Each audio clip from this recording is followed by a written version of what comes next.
Maithili express की शानदार प्रस्तुति।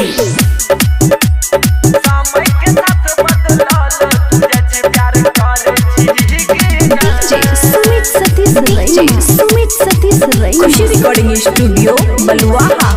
मन खूब करे छे मिले ले आना, मम्मी से अपना करके बहाना। नहीं मिले भी तो चरसा तोड़ देबो। मिले नहीं एबो मम्मी करे छे माना, काम न करे हमर कोनो बहाना। मार खाए के मन छौ छिए हम परेशान, सुने सुने रे जान गम कोना के पीबो रे।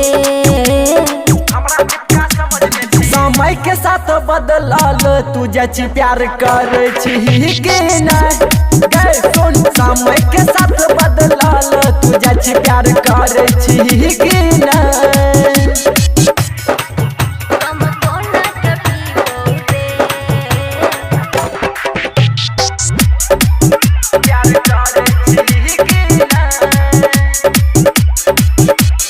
समय के साथ बदलाल तू जच प्यार करे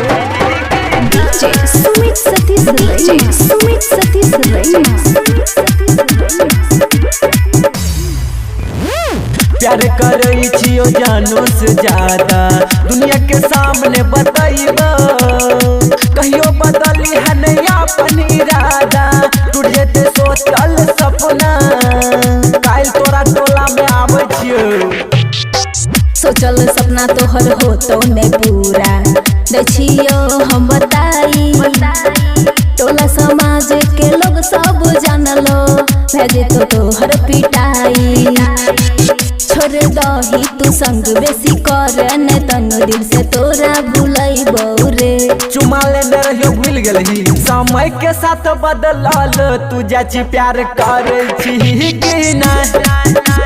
समय के साथ बदलाल तू जच प्यार करे छी कि ना। गम कोना के पीबो रे। समय के साथ बदलाल तू जच प्यार करे छी कि ना।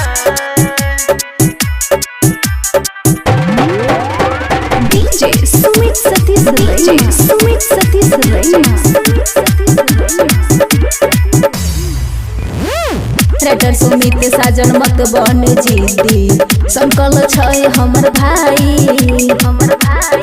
दीपाली शर्मा के छोड़ दही पीछा, बड़ी छै उहो कसाई। एते आसानी से छोड़बौ ने तोरा, कहे छो शोभा सुहाना। तोहरा भैया बाप से न डरबौ, करे छियो जब प्यार। नहीं मिल तोरे प्यार, जिंदगी होई तो बेकार के ना तोरा बतैबो रे। समय के साथ बदलाल तू जच प्यार करे छी कि ना। समय के साथ बदलाल तू जच प्यार करे छी कि ना।